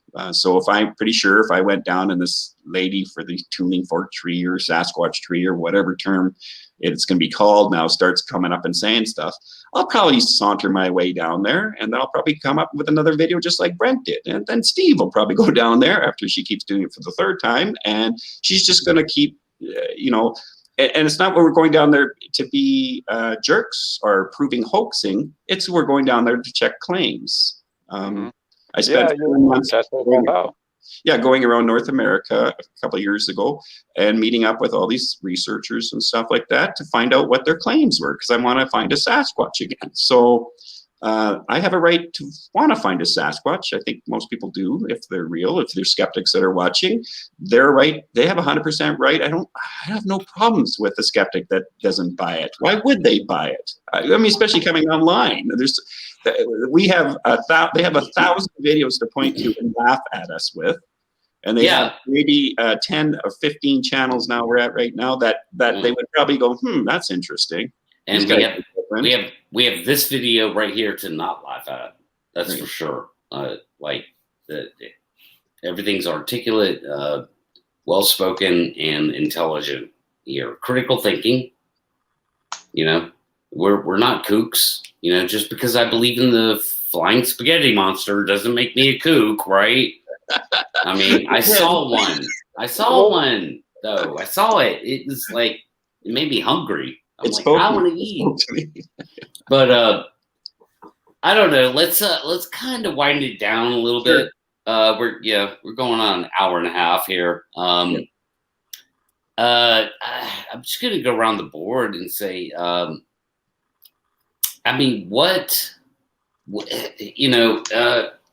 to any skeptic listening right now, like, what do you think Sasquatch is?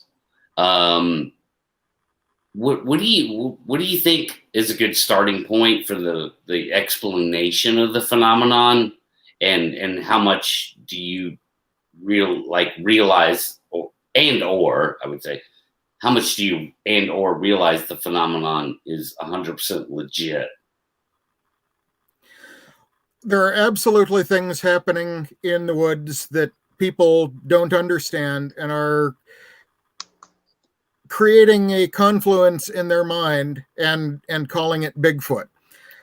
I wouldn't be doing what I'm doing if I didn't think there was a good chance that there is actually a large hairy hominid out there. But that's not the explanation for everything I hear about. And I'm interested in understanding everything I run into. So if I run into an orb out there, I'm going to look into that. If I run into some smoky, misty thing that looks like a Bigfoot, that's a shadow in the forest that I can see through, I'm going to try to understand what that is. Yep. All right, Leon? I'll use Thomas Steenberg as an example on this one. There's definitely something walking in the forest. I believe I've seen whatever this thing is that's walking through the forest. I don't know what it is, other than the same way I've seen lions and dolphins, and I know that they're there, but I don't know. I'm not a biologist, so I have no idea what those things are as far as technical. I just know there's something that's definitely there. I will put 10% on what I saw as a fair cautionary note that maybe somehow, some way, even though I do have advantages than most people to know what I'm looking at when I see things, that I could have misinterpreted that information. Facts are tracks. Facts with dermal ridges are facts. Facts with specific style of nail prints in them are facts. There's certain things that are very hard to fake. Let me ask you about the dermal ridges, though, because I've heard from various people that when you can make, plaster cast a certain way, and as it dries, it'll create these dermal ridge effects on it too. So, really? Yes, yeah. They're called pressure ridges. That's right. But there's a difference when you know the difference between what they're supposed to look like compared to pressure ridges. And you have to train yourself. This is the detail you're having to look at. You can't just go in there and say, these are and that requires experts, does it not? I mean, yeah, you could do. I mean, you got Jeff Meldrum there. I mean, you got a good, decent track, and it's got stuff in there. He'll be able to notify you that. I mean, I have a print that I show people periodically where it's a really large print, and in it you can actually see the pores within inside of the pad. And then you can also see another smaller footprint that goes across, which looks like probably a toddler or smaller toddler print. They're pretty crystal clear pictures. So the key part again is I could say things when I come across stuff and tell people what it is, but I have to also help them see why it is what I'm saying that it is. And just like you said, Brent, if that's a good one to do a video on. What is the difference between what the fingerprint so-called scenario is compared to when you're casting? I use a very specific type of casting material. I don't go to the hardware store and get that type of plaster, which is the tendency of doing that. Mine is actually designed to pick up dermal ridges and any scarring or any marks or any cuts or any scarring that's on any kind of surface of skin or a pad.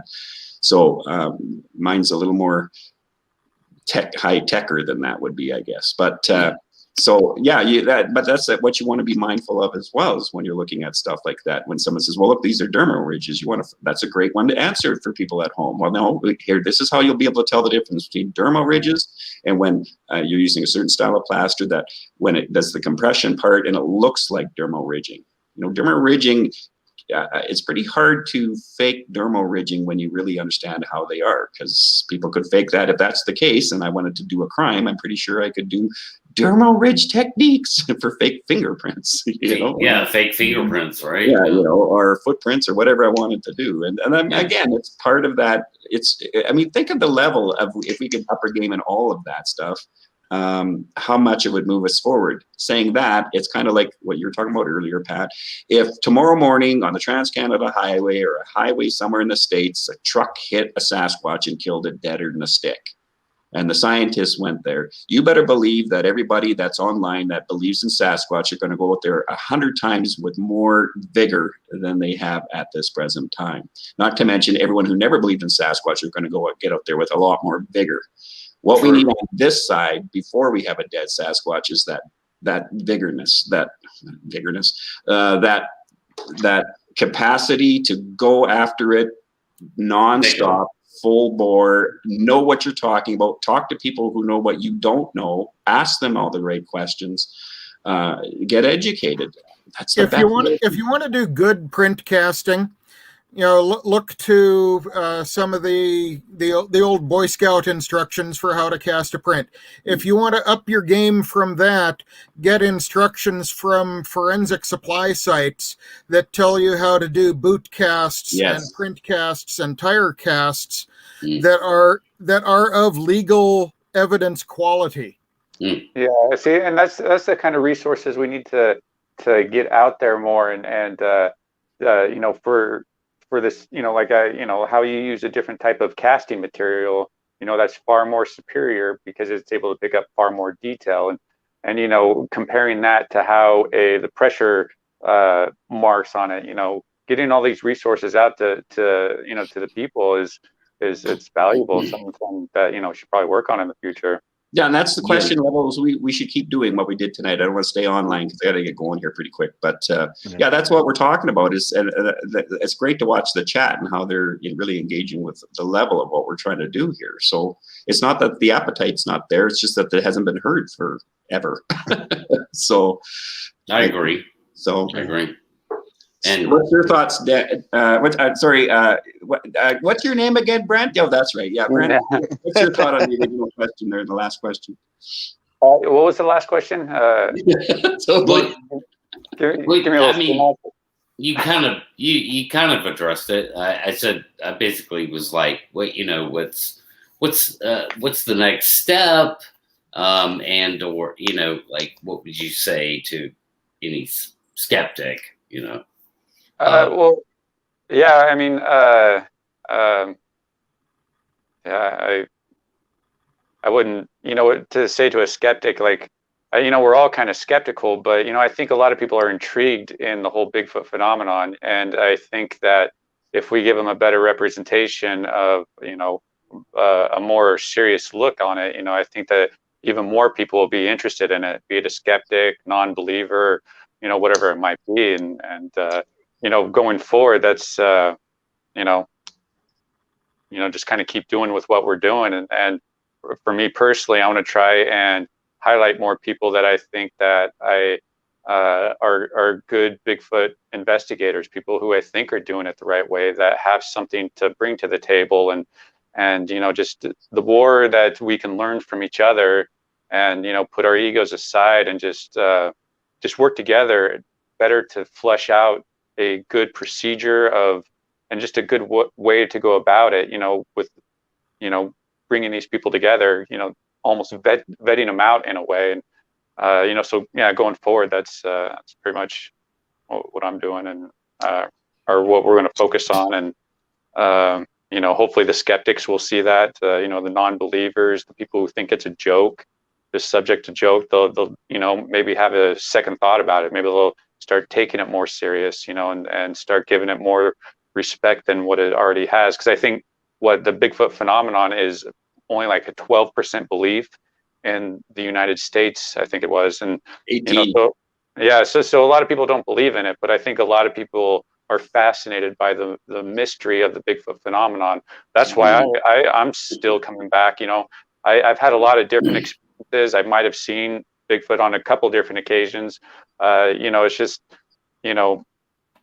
it's such an awesome phenomenon. I just love to be a part of it, of, getting out there and trying to find out what's going on. That's my favorite thing, is being out in the woods, being in that danger zone, so to speak, of just, finding out, trying to collect whatever's out there, whatever's presented to me, and tried to, you know, record it in a way that that is going to be beneficial of when it's later reviewed, of how it's going to, you know, it'll be a better product, so to speak. And I'm learning a lot from Steve, actually, of you know, of us talking privately of better ways and a better understanding of audio collection. And there's some stuff that we want to do of and how best to go about it. And maybe that will be a good example for other people to kind of to learn off of and stuff like that. And so I guess that's all I got to say about that. I want to point out too, Raptor was asking about 3D, using 3D printing footprints. And I was just going to say, watch Steve on Daniela's Hidden Existence tomorrow, because I'll probably ask him that question, because we were talking about that the other day. So over to you, Daniel. Yeah, Well, Daniel. So what do you think, bro? Well, you know, I was just thinking, as far as skeptics go, you really have couple different classes of skeptics. You got your skeptic when they're presented with the thought of idea, you know, or the idea of Sasquatch, you know, which could be your average Joe, you know. Then you have your skeptic that has an interest or passion in wanting to know the truth. You know, I've encountered both. I've encountered, you know, talking to various people, total strangers, you know. You'd be surprised. You have not total non-believers. You have some that, well, I believe there could be something out there, but then they're not so sure. Well, you know, I've had many different discussions, but, you know, mainly presenting to somebody that's willing to want to know the truth, you know, and, you know, maybe go search. I mean, I guess, you know, we're all skeptics to a certain extent. I don't know. Is it safe to say that I'm a knower, but also a skeptic? I'm probably my biggest skeptic when it comes to what's presented out in the, you know, field, you know, because I question everything. I do question everything, and I encourage others to question their own and stop being it's definitely hard to stay grounded in this subject, you know, not being taken away by what's, if you go out with certain people or something, it's really hard. And something else that people should focus on is to focus on staying grounded, because it's so important, like you were talking about, Daniel. Yep. Oh yeah, absolutely. And the one, I'll say it again. I've said it in my presentations. I've said it on a few podcasts. Well, you know, especially when I'm asked from new people wanting to get involved with going to look for Bigfoot. I said, well, when you go out there, forget about Bigfoot. Don't think about Bigfoot, because, you know, I know I share the same feelings. I know what other people are experiencing. That's why I try to tell them, don't do this, because when I go out in the woods, the thought of Bigfoot is on your brain, because that's what you're in hopes of finding evidence for, you know. So when you go out there, you know, you kind of forget about Bigfoot, because what you see, what you want to contribute or associate to Bigfoot, you know, giving him credit, you know, that's where we're in error. We're giving, you know, I'll say we as a whole, because we are giving Bigfoot too much credit, you know. You know, but as far as skeptics in general, I mean, continue being a skeptic, but if you have a passion to wanting to know something, let that be your guide, you know, let your skepticism be your guide, you know, but be careful, you know, objecting too much. I mean, you got to keep things on the back burner, you know, for further observations down the road. It's one thing I try to do, you know. It's like, well, I don't know if that's a Bigfoot, because, you know, again, we didn't see, you know, that's the biggest thing. Without observation, we can't claim anything as a fact, you know. But, you know, I really don't know really how to address this question too well. But so just continue out there searching, but be aware of your you know, your known sources, you know, before Bigfoot, you know. Because, you know, one thing I ask, I quote a lot: how could you seek the, you know, how, you know, if you don't know what is known, how could you seek the unknown? You know, especially in knowing the difference, you know, making determinations and conclusions. But that's pretty much all I really have to say. So, all right. Well, the facts don't deviate from the facts. Yeah. Well, I think another reason to be cautious and to tell people to be cautious is, you know, a lot of people look at the channels and they see these things and, oh, there's stick structures. Go out and look for stick structures. If you're going out to where these creatures might be, if they really are there, understand you might actually really run across one. And there are plenty of stories of people who have done that and not really wanted to, and can't undo that experience. Yep. Right. Plenty, and not just stories. I mean, plenty of accounts. That's a better word. Yeah. I mean, this happens. Man, thanks so much for being here, guys. I really appreciate it. I'm gonna go ahead and wrap it up now because we're pushing 2 hours, and interesting discussion tonight. We didn't even get to do the part 2 from our last discussion. So I'm just learning that, whatever direction things go in, that's the direction they go. So that's fine. We'll get back to that. Maybe we'll do that part 2 next week or something, or we'll just forget about it. Like, all those people are full of crap. There you go, chat. Pretty much, I just summed it up. Walk away from it. Just walk away. Yeah. Well, it's just people. Again, we got to give them better tools so when they do come across these investigators or this evidence or these videos or whatever, they have a better capacity to understand what they're looking at versus falling in that rabbit hole. Exactly. Well said. If you want to make sure you learn how to understand moose tracks from Sasquatch, my video will be out by tomorrow tomorrow Yes. at noon. So. Yeah, and I'll be reposting that on the Squatch Talk page, or you can post it there, whatever, like your prerogative. It's a good video that should be shared around. It's one of those. I haven't seen it yet, but I have a good understanding of what it is, and it's one of those videos that it's an important video that I think if everybody in the chat shares it around in different groups, it'll help back up the narrative or what we're trying to do here and stuff, and the methodology behind it by an example that he was able to show and how he went about it and stuff. So I'm pretty excited about it. It is. It is a great example, and spoilers. It's a great example of how people who swim deep in the waters of the Bigfoot world debunk crap in the Bigfoot world. I mean, we get it, man. It's here. It's like, we have to navigate these waters properly. The reason that we're here is because we understand this phenomenon is 100% real. And yes, there are some obstacles in the Bigfoot world, and there's all kinds of psychological reasons for that. Leon brought up a lot of good points on why that is, and we could even go deeper into that. But the point is that you see here tonight, you see these fine gentlemen, these intelligent people.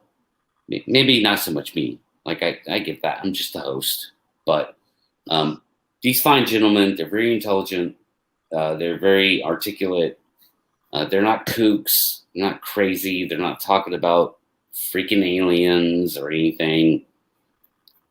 I don't know. Brent was talking about a tree, but he figured that out. That's cool. Good on you, Brent. It's just a natural phenomenon that a lot of people thought was one thing, being a Bigfoot, and it ended up being something else. So it's a great example of how we could be wrong. And we are wrong. And it's okay to be wrong. Guess what? We're human. Well, I would really like to have some of the other people that were associated with this tree, come out and be like, yeah, hey, we were wrong about this, and it does happen. Not that it'll ever happen, but yeah, nice. I'm not familiar with the tree video, the one you're talking about, but I came earlier, probably about an hour or so early before coming on here. It was in some Bigfoot group.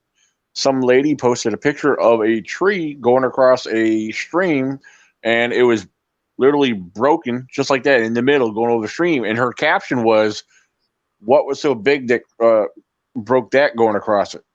And I see this stuff all the time in the woods. I'm sure you guys do too. Yeah. That's Gravity. Oh, yeah. This tree is very unique. It is hands down the most unique tree that a lot of anybody has ever experienced. And I want to get, I kind of shied away from it just because it's, I tried to go find Bigfoot versus trying to deal with that, but I want to document it a lot more of the whole process and how unique it actually is of how somebody could have fell for it when you have thumping underneath your feet, and you're being told it's one thing, and hearing all these sounds coming from underneath the ground. It's like, wow, it's really easy to fall for the priming, fall for the narrative, and it's just a great example of how it can happen. Well, I look forward to that. I hope you put that together, because I think that's an important a thing for anybody in the Bigfoot world in a debunking way.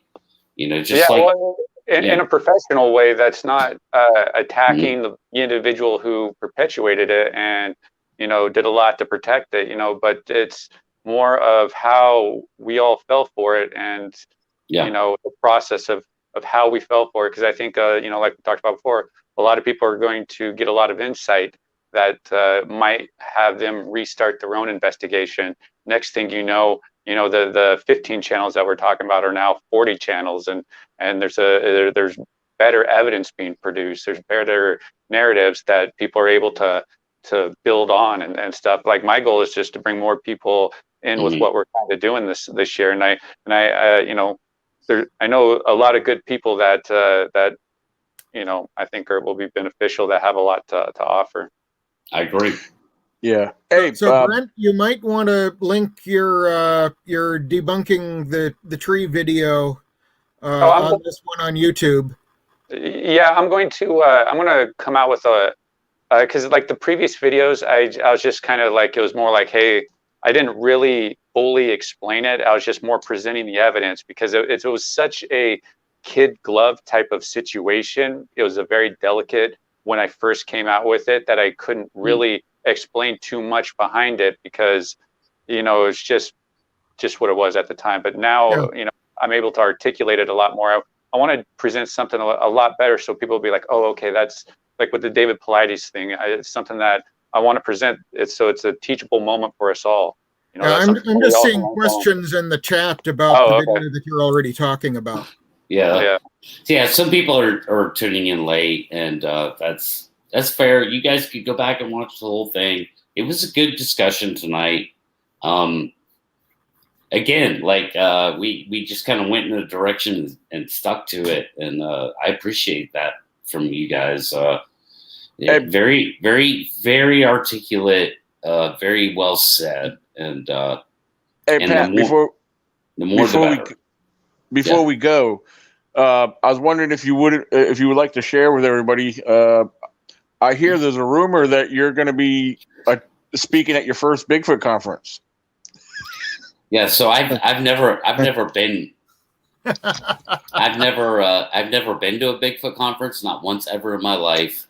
And the first Bigfoot conference I'm gonna actually go to and be at, I'm gonna be speaking at. So, and that is the Virginia Bigfoot conference, and it's not Weir's Cave, it's near Weir's Cave, Virginia, right? Yeah, it's New Hope, Virginia. New Hope, Virginia. Yeah. Okay. Yep, 691 Battlefield Road, Fort Defiance, Virginia is the address to the venue. So come on out and see meet Pat. Yeah, come on, meet me. I'm fun guy to hang out with.